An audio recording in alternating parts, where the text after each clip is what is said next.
Welcome to the whitest house. Slave souls haunt the halls when the light is out. They suck the blood of the poor and the wipe their mouth. The last gas of a world that is dying out. Welcome to the whitest house, where every room is a tomb that they lie about. Where you can put your filthy feet on the finest couch, and for the right amount, you can lose.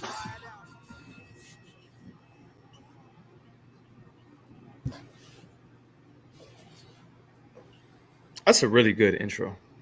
It really is. Yeah. Like that's a perfect music for it. You know what I mean? Like, yeah, I mean, you know, we live, bro, baby. you know, we we in full effect. Welcome everybody to This Week in White Supremacy.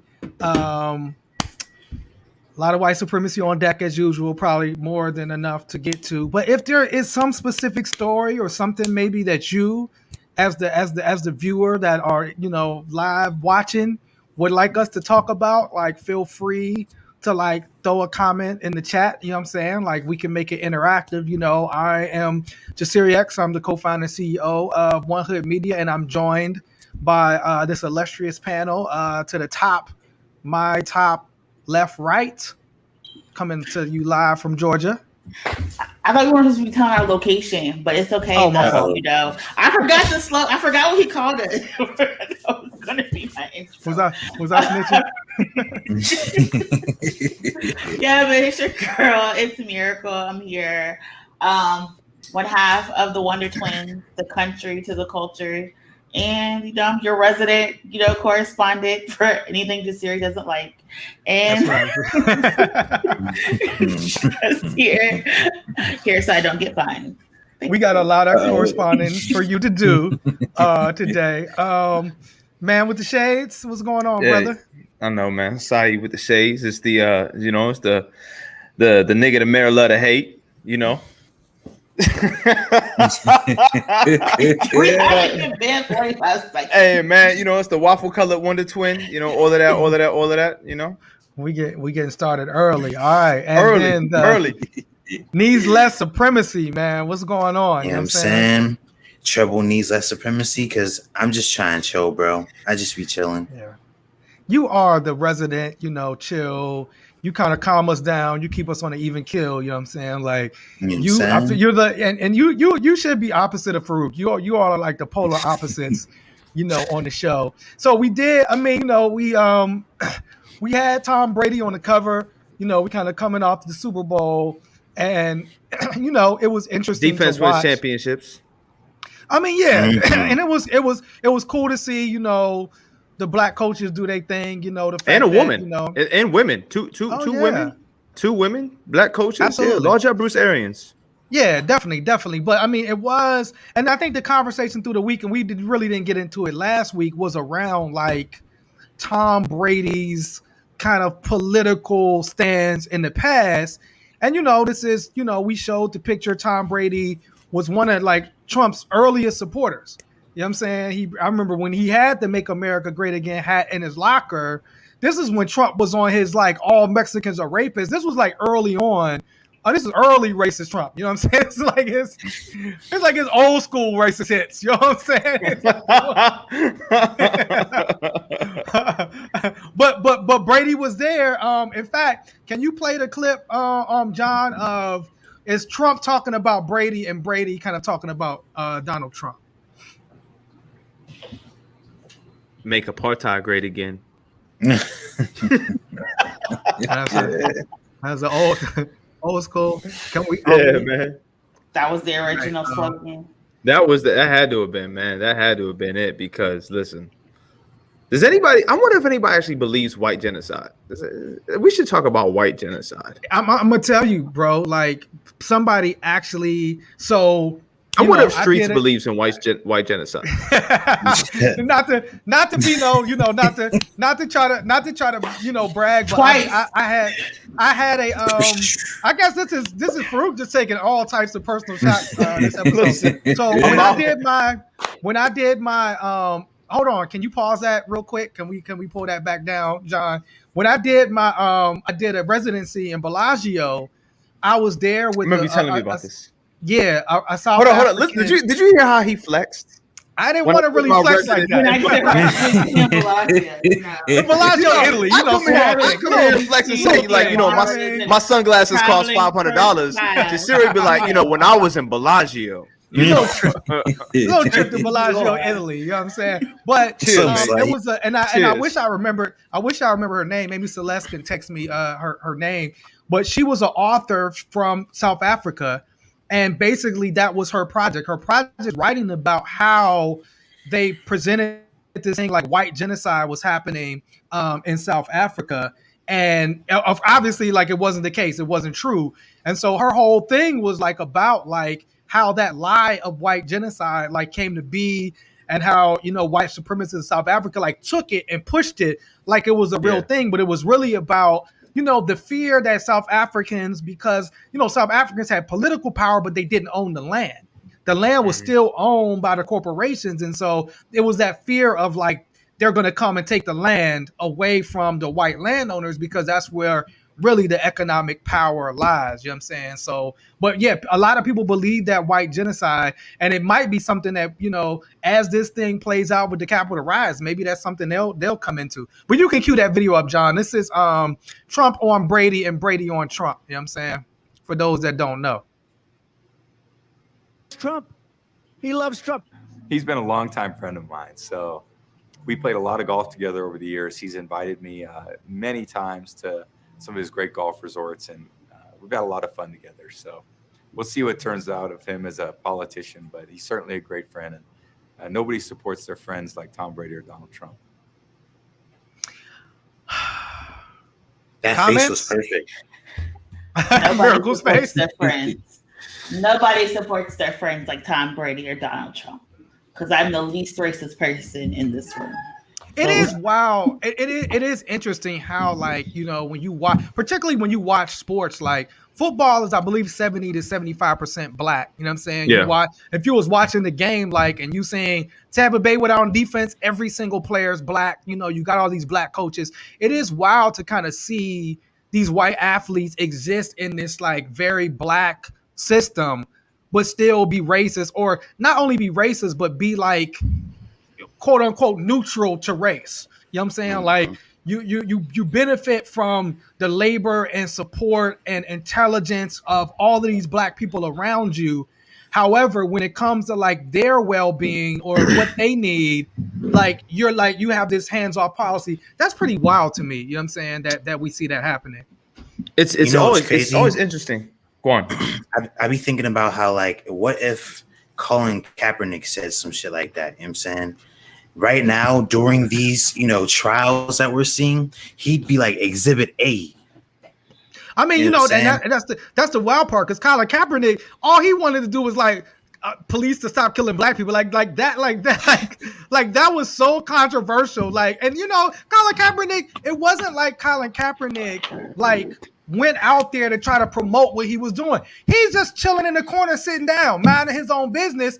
You all see him sitting, you ask him some questions, he responds, yo, I'm sitting down because I don't like how this country is. Remember, we had just saw Sterling killed, we saw Philando Castile killed. This is after Mike Brown and Trayvon and, you know, all of these other, you know, police brutality cases that we've seen, you know what I'm saying? And then like somebody, a naval dude, a Navy SEAL was like, yo, it's actually, you know, more respectful to kneel. And it was like, you know, like Dave Chappelle, it was like when he kneeled down, like that was like, white people lost their goddamn minds. It was like, he was better off just sitting down and not saying anything. But literally all he wanted was like police to stop killing black people. And that became so controversial that he's been banned from the NFL ever since. However, the NFL, you know, during the Super Bowl, put an Inspire Change ad out, and the ad actually showed somebody kneeling down. It is kind of wild, and they said they're going to donate $250 million to social change. Are they going to donate money to the Know Your Rights campaign? Which is most of it's going to the NAACP. Do you know like that for sure, or are you? No, I mean that's. I know that was one of the larger areas that they had mentioned earlier on. Was they was going to donate a lot to the NAACP, a lot to the Urban League. You know, these organizations are cool, but like, you know, they're not at the end of the day, in my opinion. But for the NFL to go this far out of their way to ignore Colin Kaepernick, like you have to try at this point to leave him out of the discussion. Like you're doing it deliberately. You know what I mean? Like, you know, if you're doing inspired change and you're highlighting people actually kneeling on the field, but yet you're not mentioning Colin Kaepernick. And even when the 49ers were in the Super Bowl last year, or was that 2 seasons ago with Jimmy Garoppolo, you know, they were saying, oh, the last time the 49ers were in the last time the 49ers were in the Super Bowl, Ray. And they completely omitted the fact that Colin Kaepernick took the 49ers to the Super Bowl the last time they were in the Super Bowl. So, you know, we know that there's, you know, litigations, and we know that there was a settlement signed. So there's probably some type of, you know, agreement to where the NFL can't mention his name maybe for X amount of years or something. I don't know, something they agreed on. But it's just the fact that they're going this far out of their way to completely try to nullify or neutralize Colin Kaepernick's effect on social justice in all the sports. It's not just the NFL. It's, you know, Serena's been vocal with it. They don't mention her. The NBA has been extremely vocal with it. They don't mention them. And probably the biggest proponents and advocates and allies for social justice in sports is the WNBA. And they sure as hell don't mention them. So, you know, it's clearly that the NFL still is relying on that 25% margin of players and their whiteness to kind of appeal to their constituency, that by and large, most viewers of the NFL are still white people. And you could tell by, you know, the Budweiser commercials and all these other things, you know. So it's just like that they're still relying on that whiteness to fuel the fan base of the NFL. So they're doing everything they can to assuage the radicalness of it and, you know, kind of like smooth it all out towards not this in-your-face blackness versus, you know, niggas hitting each other on the football field. Let me ask you a question, Miracle, because you've been kind of quiet. Should we accept like political neutralness? For like I guess, I mean, I don't know. I feel like we're at a point where so much has happened between last year and this year, particularly around race. I mean, even if you look at COVID-19, I mean, we could have a whole piece around who's getting the vaccine. Should we accept political neutralness from white or black athletes, you know, actors, you know, because a person will say, hey, I'm just trying, you know, when they asked Tom Brady directly, what do you think about black athletes not able to make these statements? He was like, hey, I'm just trying to play football. I'm just trying to do the best I can. I don't want to say anything. And, you know, you have some black people that do that too, because it's like, you know, like a Kevin Hart, like, I just want to get my money. I don't want to say anything to offend nobody. Are we past that and should we be expecting more out of these folks now, particularly those that have platforms as big as Tom Brady?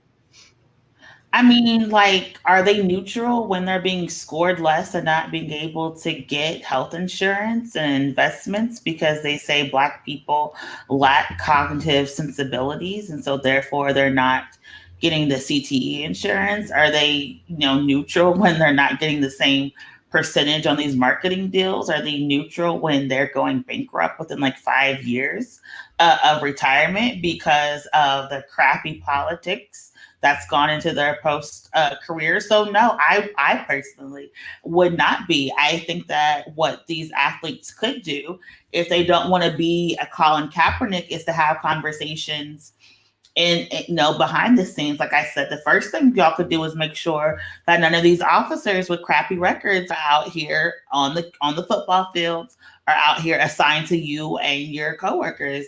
The second thing you could do is have like the investments. When you do your sneakers for a cause thing, you know, diversify those sneaker causes. There's a bunch of stuff that the people can be doing. I get that sometimes Black people just want to exist. And the fact that we live in this world of white supremacy, you have to work, you have to speak out, you have to like live and deal with fans calling you racial slurs on social media and all this type of stuff. And then on top of that, try to survive and navigate as a Black person.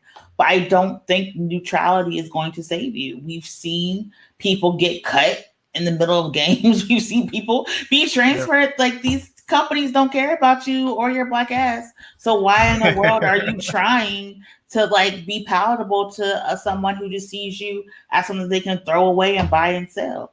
In my it also made me think like how many Black people golfing with Tom Brady. Like just like you said, when your season's over, you get cut when it moves on. It's just like, I mean, can you reach out to Tom Brady? And just, I did want to mention that cognitive piece for those that didn't know what Miracle was talking about, it was two actually former Steelers that sued the NFL because of settlements around CTE. And what they were saying was that in these cognitive tests that determine like what type of cognitive damage that you have when it comes to CTE, that they start the black people at a lower cognitive rate than the white people.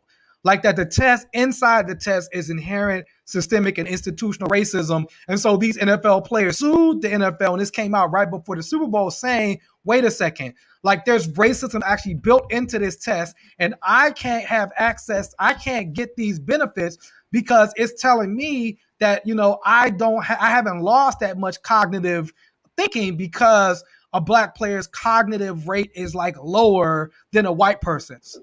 Let me jump in on this real quick. As not only as an avid sports fan, but as a lifelong athlete, whenever you describe black athletes, right, you always use specific adjectives and identifiers, yes. Athleticism, raw talent, all of these things. The quarterback is always the most intelligent person on the field and required to be the least athletic. So whenever you see a Russell Westbrook or a Randall Cunningham, even a Patrick Mahomes, with all his comments, they always rely on his athleticism. They never speak about the football IQ versus a Tom Brady, a Ben Roethlisberger, someone like that. They always like, well, they're not the most athletic people, but they have a great football mind. They're Peyton Manning. They're able to dissect defenses, and they use all these things. They do it across sports. Like right? These niggas ain't 6'3", 250. You know what I'm saying? 6'5", right, exactly. 250.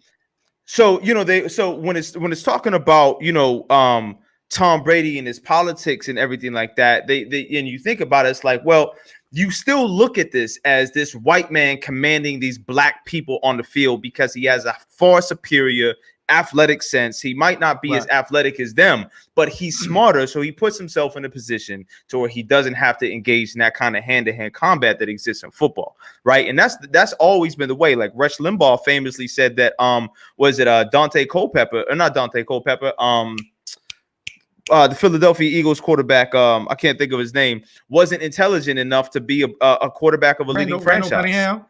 Not Randall Cunningham. Donovan McNabb. Thank you. Donovan McNabb. I fucking hate the Philadelphia Eagles. But yeah, Rush Limbaugh said that Donovan McNabb, because he was a black athlete, was not intelligent enough to be a quarterback, and no black athlete was intelligent enough to be a starting quarterback in the NFL. So this is really in propriety and in line with what the NFL says all the time.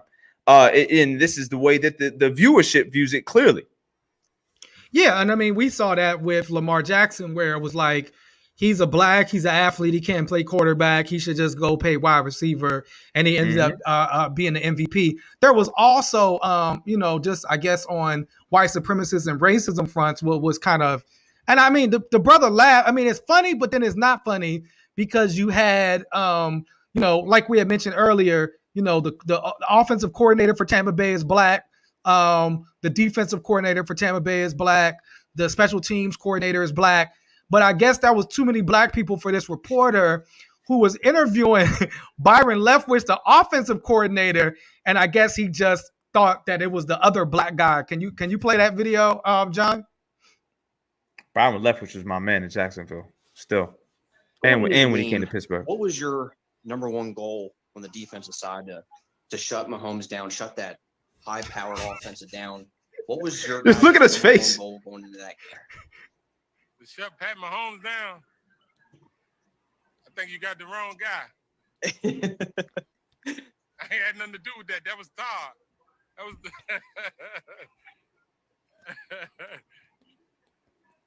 That was like the Samuel L. Jackson commercial. And remember when the nigga thought he was interviewing the man from the Allstate commercial when he was talking to Samuel L. Jackson? He was like, no, let's talk about it. Let's talk about it. Yeah, man, this white man confused Samuel L. Jackson for the Allstate nigga. And it was on live television. It was on. That's exactly. And that's the thing. Is like, he laughed, but you can see in his face, like he was like, "Come on, man!" Like, and this is the thing. You're supposed to be a sports reporter. You don't know which person looks like which. You know what I'm saying? So he laughed it off, but you could tell he's like, man, And once again, why don't we? You might not know him. He didn't get interviewed for an NFL job. Despite the fact that, he had one of the best offenses in the league. Todd Bowles, the defensive coordinator, didn't get interviewed for an NFL head coaching job, although he had one of the best defenses in the league. And you know what I'm saying? And so that just goes back into that, when you talk about like inspire change, it's like, it's hypocritical when you say, who are you talking to, NFL inspire change? Right. Like, because when we look at you in the NFL, you don't have black coaches, you don't have black ownership, you know what I'm saying? Black players, because not only is Kaepernick out the league, but so was what was the brother that played safety? He got blackballed too. Reed. Eric Reed, right. Eric Reed, yeah. Is that his name? Yeah, Eric Reed. Yeah. So it's like, it's like that inspired change stuff. Like, why are you talking to us? You really need to begin to invest in ways where you can break down. I mean, but they're more than likely not interested in breaking down the systemic racism that exists in their own sport, let alone talk about how the fact that you had 25,000 people at the Super Bowl, a packed stadium. And this was supposed to be the time where we were speaking out about COVID. Of the first responders. Right, yeah. Honoring first responders. And that's what they did with the coin toss. And then you had 25,000 people in the stadium. Like, come on, man. Like, come on. Yep. And then, you had a riot, of course, when Tampa Bay won. They were on their home field. You had it was described as a maskless riot, outside of the stadium. And once again, it's like violence by definitely not by black people, but violence by white people is acceptable, particularly like when your team wins a meaningless game. But it's like, again, we see like white violence, white maskless foolishness, like not even really debated, and it's not even being part of the conversation. One thing I hate about the rhetoric of this, like, inspire change commercial is like, it almost feels like they're throwing a Band-Aid on a huge gash.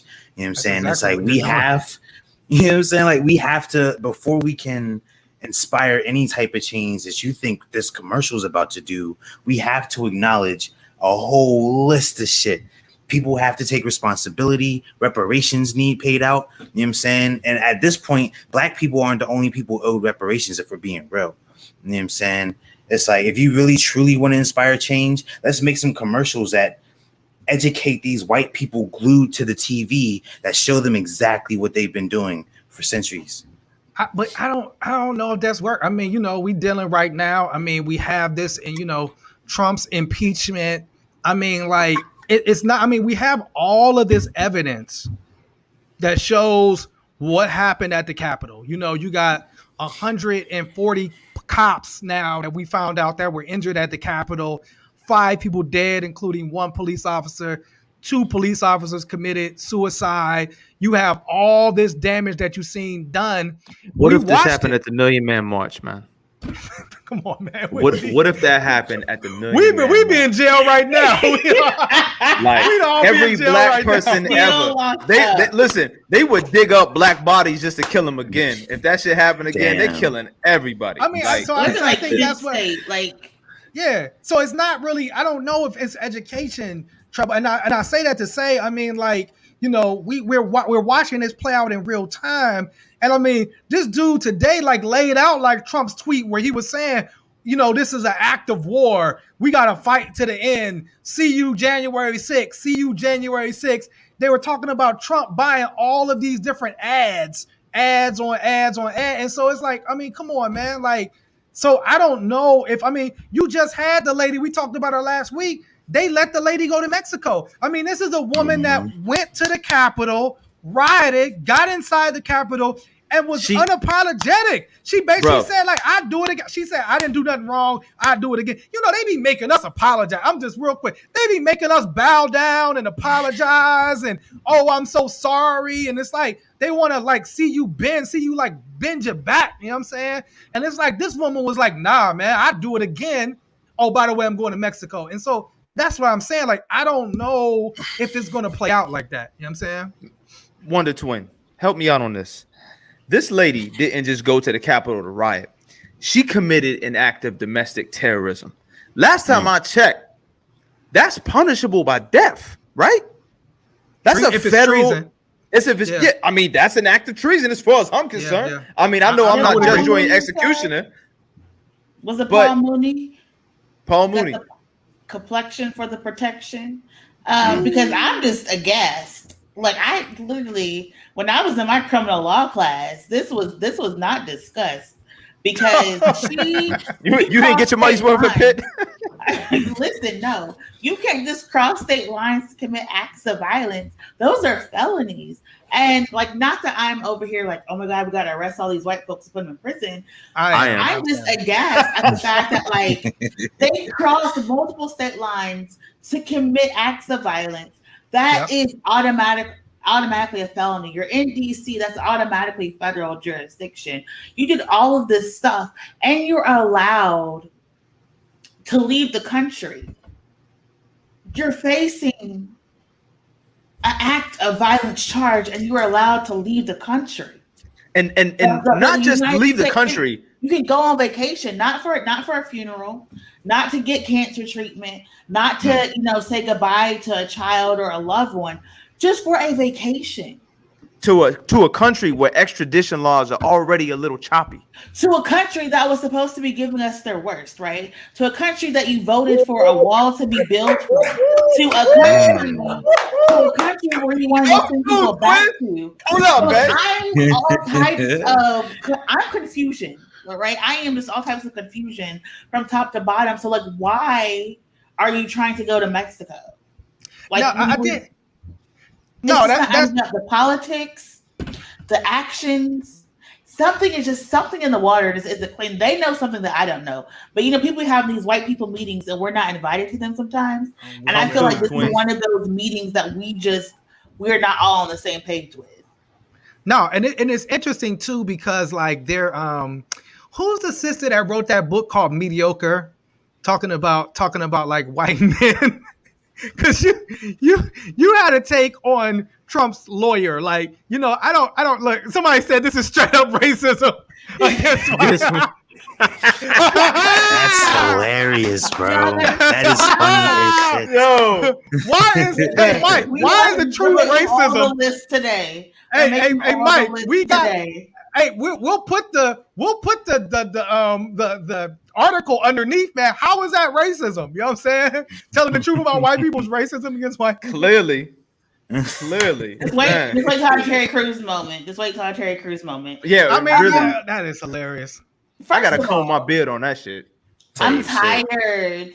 Like, I didn't suffer through 3 years of law school to be told that who I am as a Black person is not going to be accepted in the legal community because of professionalism standards, only for these white men at the peak of their careers to be bumbling fools. Like, how are you crying and reading poems when you're supposed to be defending your client from impeachment? How are you, Brett Kavanaugh, yelling and screaming that you like beer when you're supposed to be confirmed to the Supreme Court of the United States? If you watch, like, I understand now why people say they hate attorneys and lawyers, because if you watch this impeachment trial, it just looks like someone just rolled out of bed and was like, well, I guess I got to be here and I got to say something for 45 minutes. When in reality, you could have been like, listen, Trump tweets a lot of stuff. He had no idea that these people were going to come from all over the country, despite their being on TikTok and advertising it for like 3 weeks if they were coming. He had no idea. It's not on him. It's too attenuated. There were so many legal arguments you could have actually made to defend your client, and you decided you wanted to make this impeachment trial a circus because you don't care. Because at the end of the day, Trump is probably not going to be convicted. All of these people are going to go home back to their lives, and nothing is going to happen. But it's what pissed me off today was we found out that Officer Goodman had to once again save somebody's life. So he saved Mitt Romney from being beat down in the halls. Really? The same black dude? The same. I did not know that. They showed the video today. He's back on the job already? They didn't give him no holiday? That day. So white people didn't realize that the Congress actually has surveillance footage and video cams all throughout the halls. So they're showing the behind the scenes, if you want to call it. Hey, Mitt Romney better drop something off in his bank account, right? For real. Right. Mitt Romney is walking out. Officer Goodman runs. It's like, you got to go back. You got to go because Mitt Romney got to walk right into the mob. And you know who's presenting this information? Black women. Two black women and a brown woman, I believe, are the leading prosecutors. Because once again, we have to mammify ourselves to save this feckless country because y'all won't do the bare minimum to help black and brown people. And it's absolutely embarrassing that we have to show video footage of people saying, Trump said this, Trump said go here, Trump said do that, to make y'all realize that this man wanted people to act a fool on January 6th because he didn't want to go. Right. And I mean, it's embarrassing. It's funny because like, I kind of feel like Miracle, like I agree with you in a sense, but then on another sense, like if he not paying his lawyers, like if I'm his lawyer and he not paying me, because you know, they were saying like Trump had all these lawyers quitting because he wasn't paying. I might just roll out and say some bullshit as well. Like, yo, the check is clear. Because you're also advertising for future clients, right? I get these men are older and they can retire. Right. Stop yawning while I'm talking. They're actually advertising for future clients, and you're putting their professionalism, you know, and advocating for the profession. That's why I'm not picking you up from the airport tomorrow. You know what? Exactly. First of all, and you now owe me a whole thing of dark chocolate. But what about? I mean, you know, it's wild because a snowstorm. No, I don't like cold. It is wild because I'll see you tomorrow. No, don't. No. Keep it tight on him while he want to act the fool. Oh, she made you take the shades off.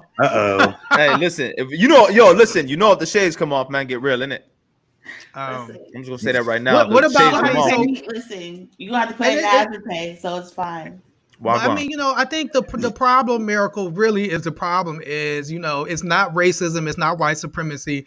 It's obviously clear that, you know, there were white people who felt an economic anxiety and because so much economic anxiety, like they did with GameStop. Private jet. Yeah, so much economic anxiety, right?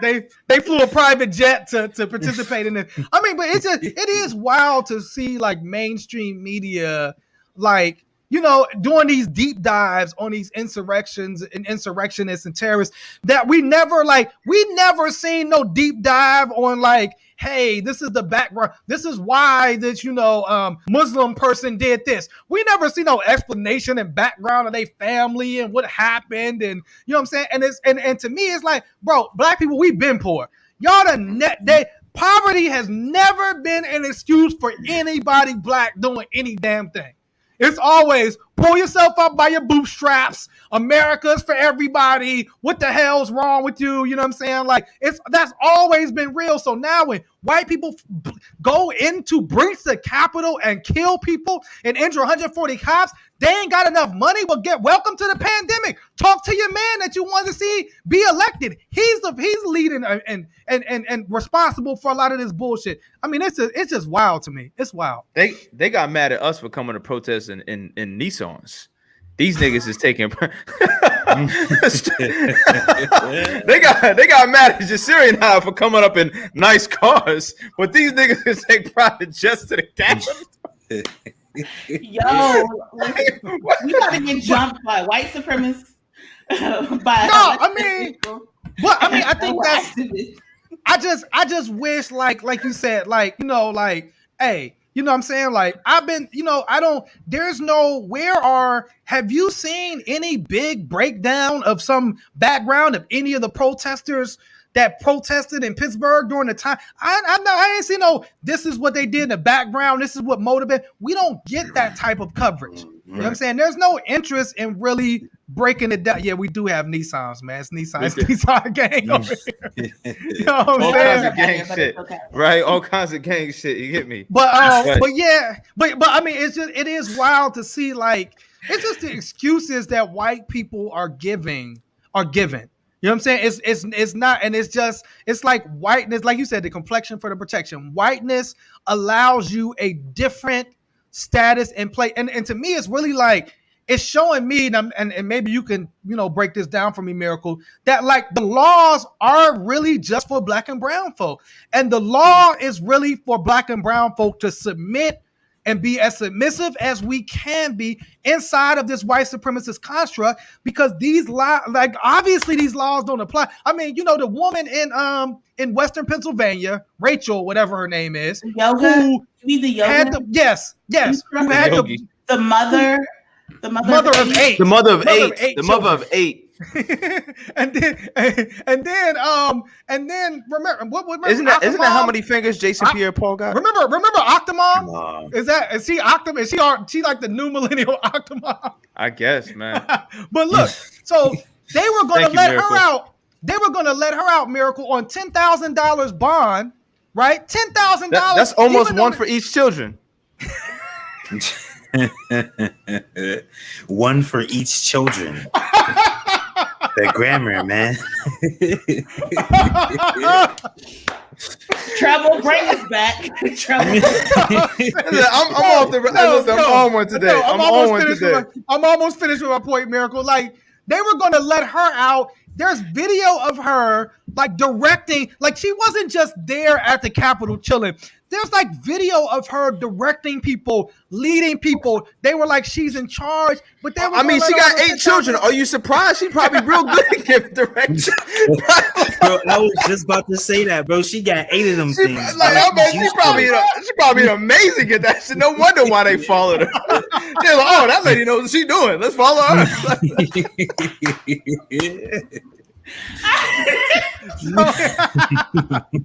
No, it's hilarious.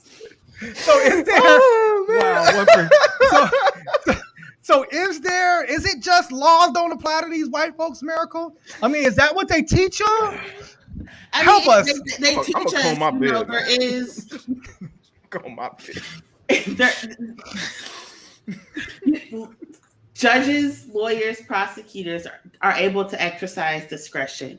That is a thing. Judicial discretion is a thing. I'll point out to you, especially you, Mr. Mike, there are over 50 people in the city of Pittsburgh facing felony charges who are incarcerated from the Black Lives Matter uprising. There are twice that many who have misdemeanor charges pending, and even more who have summons. So all those folks. Free the gang, man. Free the gang. Have been incarcerated, have been going back and forth to court hearings. A couple of people we know were literally just outside and were falsely picked up and accused of being Black Lives Matter protesters. So to juxtapose that, what happened at the Capitol on January 6th, where people willingly have admitted to storming the Capitol, to have a revolution, to use zip ties, to forcibly talk to folks, elected officials, are crimes and crimes of violence. And when you do it for a political reason, that is terrorism. That is textbook terrorism. That's the FBI definition, not my own personal definition. We understand that. For me, as the abolitionist, I look at what's happening and saying, oh, you know how to do decarceration. You know that you don't have to give people a bail or bond. You know that you can allow people to travel. That's what I look at it. I look at it as a precedent, as a standard for how courts can operate. I also look at it as a precedent and a standard how media could operate. So I don't want to see, we see right now what's going on in Oakland with the attacks against the Asian community. I want to tell you right up for these Black children who are being accused of crimes. I want the same language, the same looking at into the background and pedigree that you've done to this Capitol rioters, that you're going to do. I want that same coverage to these Black teenagers in Oakland. I want the same economic anxiety excuse. I want the same calls for unity. I want the same. That's how I look at it and I perceive it, because I have just been looking at what's going on, and the videos that they're showing literally are showing violence. It's like 4K. I didn't even know cops had like 4K definition surveillance camera with audio and video, but they do. And we're seeing how angry these folks were. We're seeing how these people were working together to actually cause harm. They weren't going there to have a conversation. They basically had Vaseline on and sweatpants and Timbs and was ready to like left and right. That's basically what they were there to do. Vaseline on the face. That's what literally like having Ronnie almost got caught up. Like they came there to catch some bodies, and they didn't just because a couple of Black police officers decided to do their job. And it's just it's really every day is shocking to me. This trial is like, well, we live in a world of white supremacy. Because I know, had I just done the same thing they did at the mayor's office, I would be all the way in prison. Like, all the way in prison. They would have created special rooms for us. I want to address this man real quick in the comments. Me too. Yeah. No. No. I'm not gonna go. No. I'm just saying it was white people that burned down police precincts. It was the Boogaloo Boys. I mean, but still, regardless. But the question I do want to ask, though, for the viewers and for everybody on the panel, how come when Tom Brady was talking about his politics, and I do just want to go back to this because this is a point Miracle just made about the trial and the laws, why wasn't Tom Brady told to shut up and dribble? Why wasn't Tom Brady just told to shut up and throw a football? Remember when Christ Tebow was taking knees in the end zone, that really wasn't an issue at the time. You get me? So, this just further substantiates that double standard that exists. It is kind of hard to tell someone to shut up when their dick is in your mouth. You know what I'm saying? Like, it's real hard. You can't really say too much. That's all I got to say about it. Y'all done made Trouble go back to Homewood. You know what I mean? I'm just saying how it is. Y'all done made them take off the people. No, but I mean, the reality is, and I think back to what you were saying, Miracle, because I see you, Miss Debbie. Yeah, you also had, we found out one of the dudes that was arrested at the Capitol had a high FBI claim. And it's wild. It's like, no disrespect, but a police station in Minnesota, the United States Capitol in Washington, that's not even like, you can't even compare the two. It's no equivalence to that. You know what I'm saying? But you had one of the people who was arrested at the Capitol. They said he had a high FBI clearance. You know what I'm saying? Now the Pentagon is investigating the military because 1 out of 5 of the people they said was arrested at the Capitol had military background and experience. You had, current military folks that were there that participated in this riot. And so I think when you put all of that together, you know what I'm saying? It's really an indictment on the very system of white supremacy that Trump ran on and is being upheld right now, being shaken. I mean, you had Laura Ingraham of Fox News basically say, if you investigate the military around, right-wing white supremacy extremism, then we're not going to put any more money in the military. Like these people are willing to see America like militarily weaker. Like, white supremacy means so much to you that you would rather us be weak enough to get attacked or taken over if that actually means like getting rid of white supremacy in the military. I mean, this is insanity. Pure insanity. And it's very important also to contextualize this. One of the last acts that Trump did was to pardon the soldier that actually was out there killing Black and brown people, well, particularly brown people. I believe it was in Iraq and Afghanistan. I may have the country wrong, right? And he was literally just sniping, like killing children for no reason. Absolutely. And before that had pardoned the people with the Blackwater scandal. So I think also what we have to realize that a lot of people believe that Trump is going to run in 2024. And so they're willing to commit crimes because they believe that in 2024, he is going to pardon them. Remember, before he left, before the inauguration, all of those people were making videos talking about Trump pardoned me, didn't do a civics class because they had state charges, not federal charges, didn't realize that wasn't a possibility. But they still had this hope that Trump was going to save them.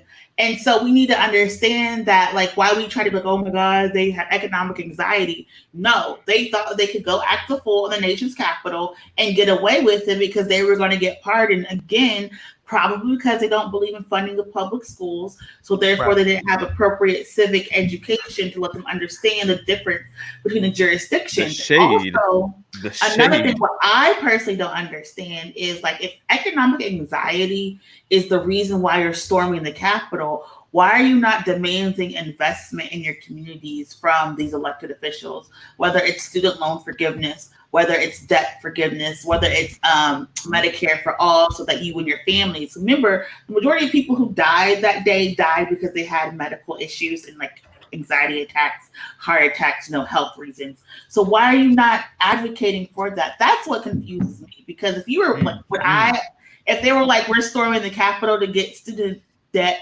erased, when you may have perhaps seen me there, with a horn, and a flag, like walk possibly, but I just don't understand people's politics and the realities of their lives are not merging together.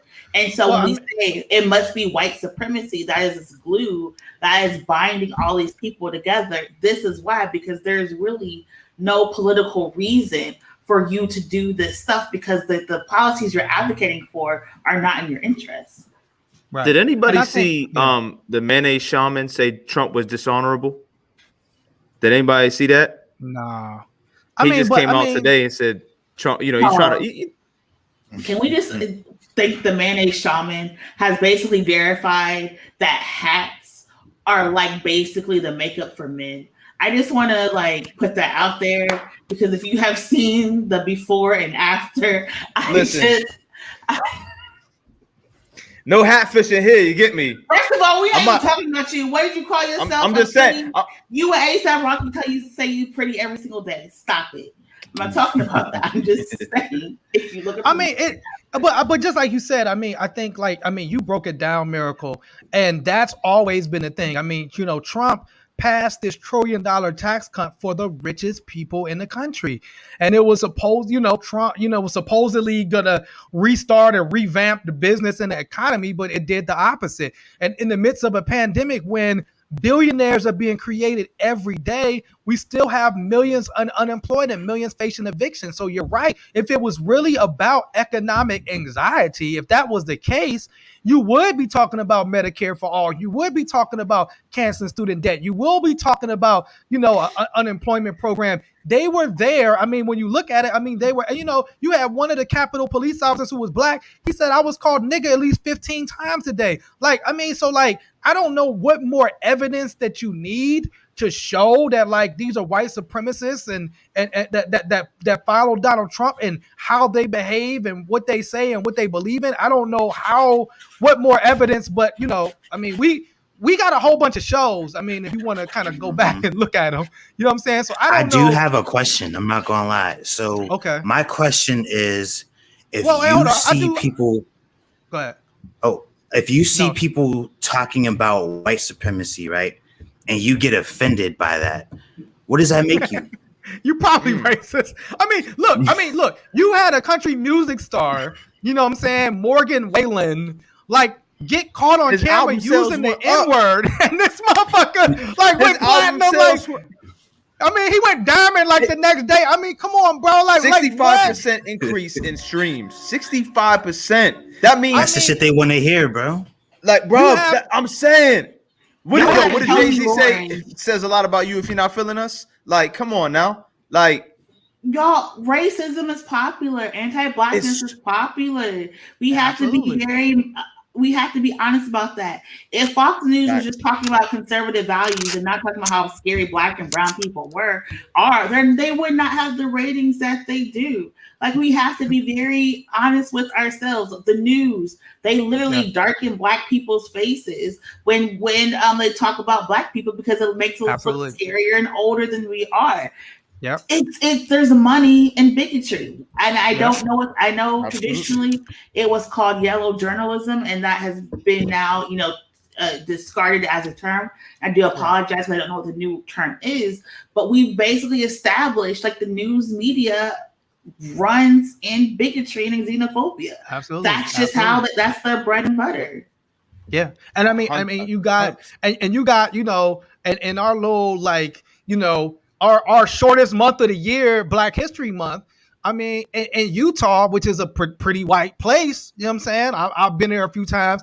Basically, they're saying now you can opt out of Black History Month curriculum and conversation, and it's just all right, white folks. You know what I'm saying? So it's what more do you want? Can't you marry your sister in Utah? I don't know. I don't believe so, brother. Factual. I don't believe so. I know that the Mormons had a history of polygamy. I don't think that exists anymore. You know what I'm saying? HBO had that one show. but you don't know. Polygamy is not the same thing as incest. Number one, if people want to live a life where adults are doing what adults do, that's none of our business. Number two. Number three, we also talk about education, of how all of these states are trying to ban the 1619 Project. That's very important. Education. When we talk about education, we talk about the reality of our lives. A lot of white people do not, for some reason, know how racist this country was and is to Black people. When we talk about things like redlining, when we talk about lead poisoning, when we talk about those are alternative facts. Different things, and y'all had people crying in your faces talking about, oh, I didn't realize this was a thing. So I guess, for people who get very upset when we talk about white supremacy, that a part of it is the lack of education. But also, remember just to touch on that, Miracle, that point that you made, you had the one congressman, I forget where he was from, that was saying as the Capitol riots were going down, he was like, yo, let's all go over to the other side and blend in with Republicans. And then he was like, oh shit, Black people can't do that. You know what I'm saying? Like, we can't go and blend in on the other side, bro. We Black. You know what I'm saying? Like, ain't no blending in. You know what I mean? Yes, and passing it is a thing, and but on the other hand, you have that, I forgot what his name was. I believe he was a Republican. He basically said he didn't understand white privilege until the Capitol riots, because he thought too that when you act a fool, police and they did not. And he was just like, okay, clearly there is a difference here. And I've talked to a lot of other white people who said, okay, I get it now, because if y'all were just marching down the street and got tear gassed in East Liberty, and these people broke barriers and nothing happened to them, I kind of understand. And so it's a lot. But Treble, I feel like you had something you had wanted to say. Yeah, I got some. I want to come from a place of love. I want to make sure I remind Mike that we don't hate you, bro. We don't hate white people. I love white people. And we talk about white supremacy because white supremacy doesn't only negatively affect Black people. White supremacy negatively affects everybody, even you and probably your family members. White, Black, Latino, Chinese, you know what I'm saying, Vietnamese, whatever you are. White supremacy only benefits white supremacists. And if you are not a white supremacist, they give two fucks about you and your life. So this is why we hold shows like this, to hold space. If you have questions, we can answer them. You know what I'm saying? I remember when I found out. But Miracle just broke it down. I mean, you had people talking about the Chinese virus. You have all of these attacks on Asian Americans. I mean, this shit, like this rhetoric, this stuff has consequences in real life. And if you haven't experienced it because you have white privilege, well, then you haven't experienced it. You know what I'm saying? Although there is a Black man that does also want to cancel Black History Month. You know what I'm saying? I don't know if y'all. Our Terry Crews of the week. Our Terry Crews of the week. He's running as he's running as the Michigan GOP candidate for governor. And basically, he put an Instagram. Daniel Cameron. What's his name, man? His name is Black History Month. Austin Chang. I will cancel Black History Month in Michigan. It's offensive, unfair, and maybe illegal. What? This Uncle Ruckus ass nigga. All simple can't you kinfolk, man. Now we going to jail for celebrating Black History Month. Scared. Okay. I'm sorry. He said, wait, hold on, Miracle. He said, Americans for all background deserve a revered history. I'll declare American History Month. That's going to be a fun month. I'm going to say, hey, Black people, I get it. You know what I'm saying? Y'all see Candace Owens. She got her little platform. She getting her little money from these racist white. But I get it, man. Tap dance for these. It was a Black girl that went on Twitter and said her parents were kicking her out because she was a Trump supporter and scammed $150,000 for some white people. I get it. Do your thing. No. I mean, no Miracle. No. Don't get that. Don't get the money. So he can't be serious, Miracle. He said, "I will cancel Black History Month. It's illegal." This nigga ain't serious, Miracle. I thought the Republicans don't use cancel culture. I thought you couldn't say cancel as a Republican. Hey, you know what I mean? I thought they were anti-cancel culture. Like, you get me? Like, I know you can say them things there in it, but I mean, I digress. It's not funny. It's not funny because this is hilarious. This is hilarious because he says it, and then some real racist white person who is power and privilege can now say it too, and be like, "Well, my black friend over there says it," and then Mike can say it. Mike can say his black friend. You have to remember, Arizona basically bans ethnic studies.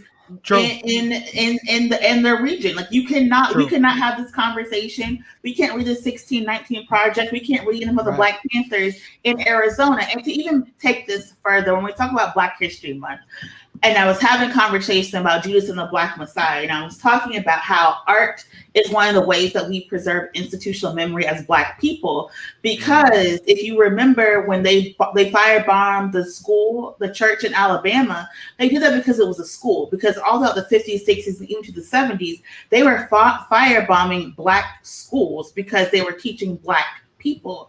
And so when we're talking about, we're trying to learn our history, and we have this month, like the Irish people have their month, like the Indian people have their month, like the Hispanic people have their month. Every month in America is actually a month of celebration. Y'all just get mad when it's Black people. However, like I was saying, we have to have this month, the shortest month of the year, because it's literally illegal to teach about Black people in our public school system. And so how are you saying they're saying you're going to make an American education? Are you saying you're going to put Black people in the school books? Are you going to fight Texas and put Black people in our history books? Is that what you're saying? Because how do you say I'm going to cancel Black history because all of our history needs to be learned, and we need to learn not on Twitter but actually in the classroom? Then I would have been like, sure, GOP dude from Michigan, I'm with you. But he's like, no, we just need to erase Black people from books. So no, it's not. I think what he's saying. I think what he's saying is what a lot of white people say, and you know, whether subliminally, is that we're not Americans. Like Black people aren't Americans, and I think like that's been my experience. My experience. We're Moors. We're not American. Let me stop. Right. Oh dear God.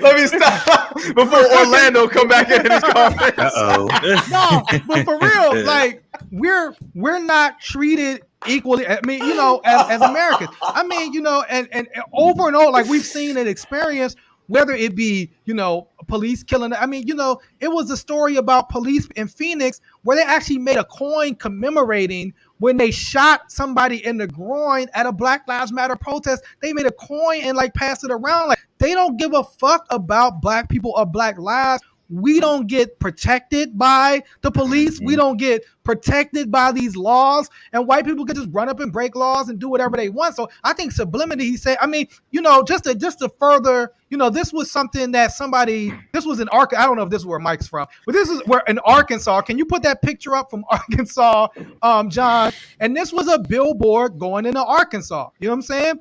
And this is like, to me, this is like the quintessential white experience. Anti-racist is a code for anti-white. One, you know, like you're admitting that you're racist. You know what I'm saying?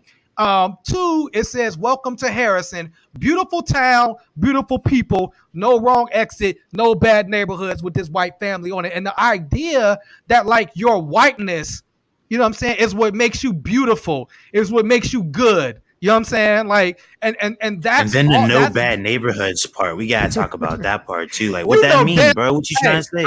Hey, I bet you 10-1. You go there, you gonna find at least half that town probably smoking meth right now. You know what I'm saying? I mean, let's just how are they cooking? Listen, the question I got. Here's the question. You know this is the question I got. How are they cooking meth but don't know how to season their chicken? That's the question I got. You can guarantee right now. So none of that food have seasoning. They ain't got like remember the scene from Life? They ain't got no nigga pie. They ain't got no, like, you know, like this is why we got canceled. I would also like to say I particularly love white history, I love when we have like our Irish festivals. I love when we do our pierogi festivals. I love when we do our Greek festivals. You know, here in Italian Pittsburgh, we have a lot of people. Yes, but none of their food is seasoned either. Because if you go to Italian the food is restaurants, delicious. Hush. Italian food, if you go to the real fire. restaurants, Greek the food is festival food delicious. is whack. The festival food Greek is whack. food is bomb. I didn't like. It's pierogi. COVID. We ain't eating free food just prepared by the masses no more. Same way we ain't blowing out birthday cakes no more. I don't know how they let us get away with that shit. That shit just all First of fucked all, up. I was trying to make a point. I'm sorry. Just unseasoned chicken triggers me. You said you love white history, Miracle. Come on, we can bring it in. Like the next person, I just want y'all to love Black history the way everyone else loves, you know, your history. Let's love your culture. Love your culture. Love your history. We Absolutely. have sea shanties going off on TikTok, right? There's so much stuff that you contributed culture that you can talk about, you can celebrate. Absolutely. You don't have to hit on Black people's culture. That culture, that's all I was trying to say, is that we do celebrate, you know, in this multicultural bubble of America. And you ruined my point. And I do want to empathize a little bit because I feel like white people in America. The pickle festival, Picklesburg. Yeah, the Picklesburg. Yeah, listen to Greek festival. I get food all the time. I love baklava. Like I'm there, and so I don't understand why people can go to those festivals and go to those days and then still get mad that Black people do the same thing. I feel like it's because when you talk about white American history, like there's one part of white American history that like they're really ashamed of, and it's the part where they had to fend without their slaves. They're still very upset, very mad about it. They don't want to talk about it. They don't want to hear about it. You know what I'm saying? They're just mad. They don't like to see Black people free. I have a question though. Like this is a real question. In the 50s and the 60s, in these areas, right? Like in those eras, I'm sorry, white people were dancing on beat.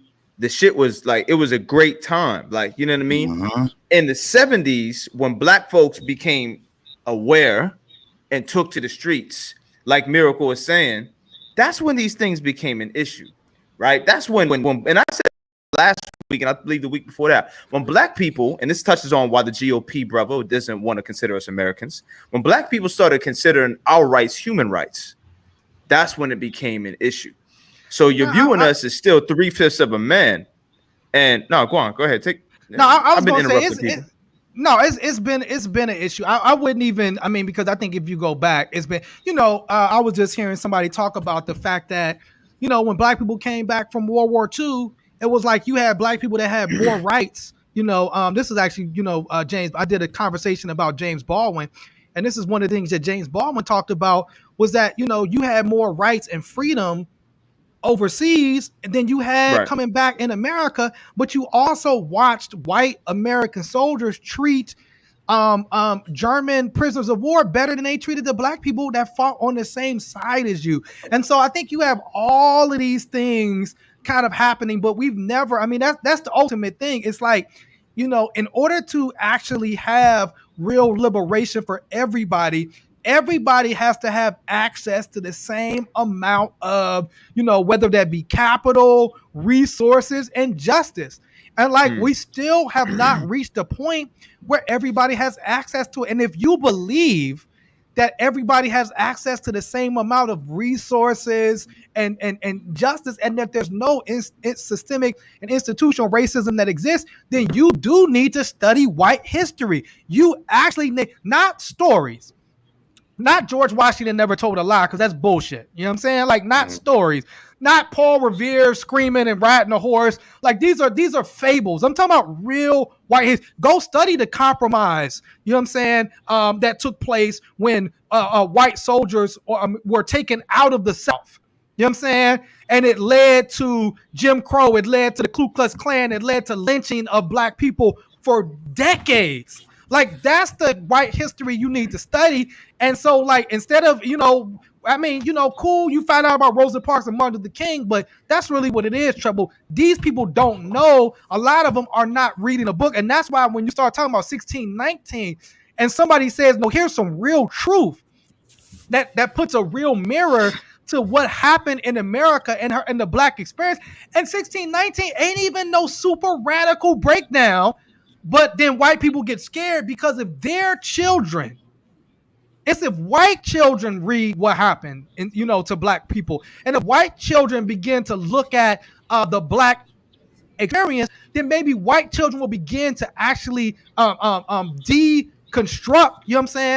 this systemic racism that it is, dismantle this systemic racism in this society. That's why it becomes so scary to them. You know what I'm saying? Because they saw how a book like The New Jim Crow led to a movement against mass incarceration. Mm-hmm. They understand how the power of knowledge, man, when people get it into their hands. And so that's just my take on it. You know what I'm saying? Like, you know what I mean? Listen to us, we gonna have fun. But then when we break these white pages out, we need y'all to really do that diligence. You know what I'm saying? We need y'all to really read these books. You know what I'm saying? Wait, are we changing books? No, I just was putting this out. This was last week, 400 so like go get into this. A community history of African Americans from 1619 to 2009. Get into this book, man. Get into these books. Learn. Like if you want to know why, how come, y'all want a Black History Month, go read about our experience, man. I'm saying. And our book today, Miracle, what's our Black? I like to, as the strong abolitionist feminist I am, I like to put in our book for today is Reclaiming Our Space by the brilliant Feminista Jones. Just talking about like our intersectional movements, our past, our history, what we've done, and where we can go together. And I like her, and I don't know her, but like I just love her work, and so it's a really good book. Because when we're talking about the Black women right now are 3 times more likely to die of maternal mortality, when we're talking about all the youth who are at the Allegheny County Jail who are being tried as adults are Black, and we're talking about how we're overrepresented at the Allegheny County Jail. When we're talking about we lose at least 3 to 7 Black people in the city of Pittsburgh every single day. Our neighborhoods are being gentrified. We have to reclaim our space. And so it's just talking about how Black feminists have done the work that and are building on the work. Let me ask you a question. Is it legal to reclaim our space, Miracle? Or we're not committing criminal acts? First of all, see now you first tell people where I'm flying, and now you're trying to say I'm out here committing terrorism. I'm not. Reclaiming our space. Read the book. Isn't it annexation? And how Black queer feminists have laid the groundwork of community, of mutual aid, of education, of showing up for each other without committing crimes. This is why you want to read the book. No, but shout out to Feminista. I've met her in real life. You know what I'm saying? Saw her speak, saw her do her thing. Just like you said, a powerful, needed voice in this dispensation of time. I don't think we had a Karen of the week. Maybe, I don't know, who I maybe Rachel can be our Karen. You know what I'm saying? And then we put out our call to action.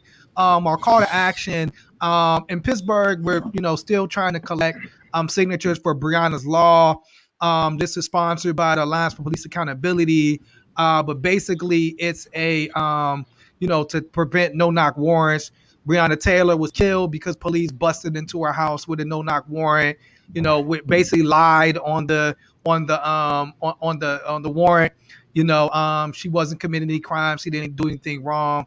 She was killed laying in her bed. And so, if you want to, volunteer to help get signatures for Breonna's Law, you can hit up One Hood Power. The information is in there. So this Saturday from 12 p.m. to 4 p.m., Breonna's Law Day of Action. So, we just come into solidarity.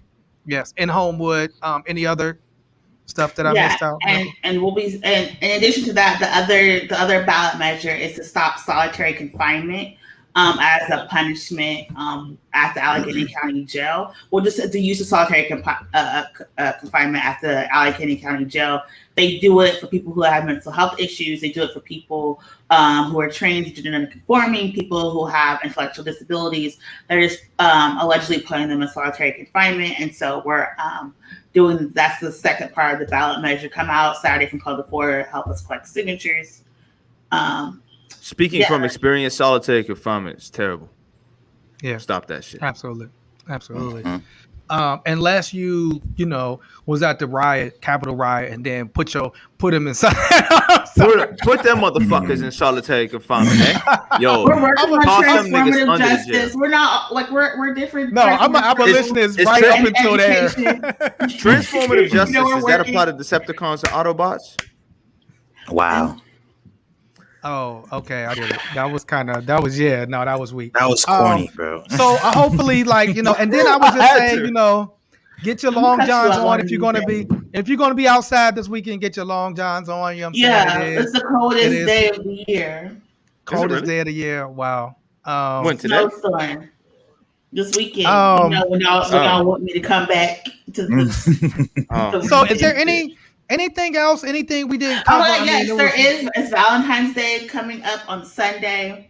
If you want to send me a Valentine, you can send dark chocolate to the office. I'd be very greatly appreciative. And it's Jasiri's birthday on Monday. Yeah. Blah. A national holiday. The real national holiday. President's Day. You know what I'm saying? Like, you know what I mean? Thank you. Thank you. President Take the day off. Take the day off. President X, man. Wow, you went from minister to president. That's impressive. Yeah. From minister to president. That's impressive, man. Anyway, I just lost my train of thought. Oh, February 13th. Dark chocolate's a miracle. February 13th, Black Love Day. Y'all like to say that we don't get married and take care of our family members. So, which is a lie. It is a lie. But the black folks that had 8 children wasn't going to the Capitol to riot. No, but it's like, they did studies like black fathers are the most engaged out of all the fathers. They did all the studies, man. And that's kind of like what Miracle said about journalism. But yeah, Black Love Day. We're also next Wednesday. We got like a special 2-part This Week in White Supremacy. We're doing our regular This Week in White Supremacy show from 6 to 7. Get your popcorn. And then on at 7:30, we're participating in Athletes Anti-Semitism, a conversation around anti-Semitism, white supremacy, and how we find equity. That's led by Zach Banner for the Pittsburgh Steelers.